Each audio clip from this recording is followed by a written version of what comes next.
Hola, hola, hola, ¿qué tal? Bienvenidos a un nuevo tema en nuestro canal Guaraní Canva. Mil gracias por suscribirse a nuestro canal. El día de hoy vamos a practicar y ver lo que son los pronombres posesivos en el idioma guaraní. Muy bien, vamos a ir viendo entonces los pronombres posesivos singular en el idioma guaraní, en la cual la primera es para decir mío. En guaraní se dice chembae. Para decir tuyo en guaraní es dembae.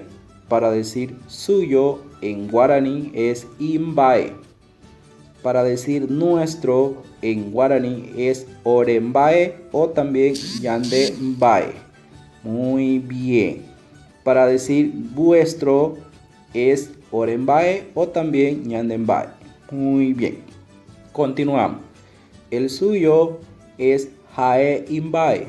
Jae Imbae. Muy bien, continuamos en el siguiente recuadro de la misma manera.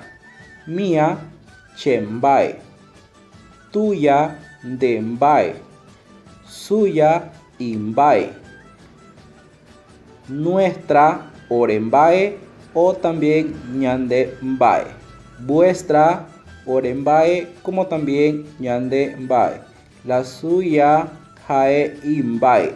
De esta manera hemos practicado lo que son los pronombres posesivos en el idioma guaraní. Los invito a que se sigan suscribiendo y compartan con sus amigos para poder ayudarse en cuestión a las tareas, las investigaciones, lo que en el idioma guaraní. Así que mil gracias por suscribirse. Dios me lo bendiga a cada uno de ustedes en el lugar donde se encuentren y no se olvide de darle me gusta a los videitos que acabamos de publicar. Muchísimas gracias. Hasta la próxima.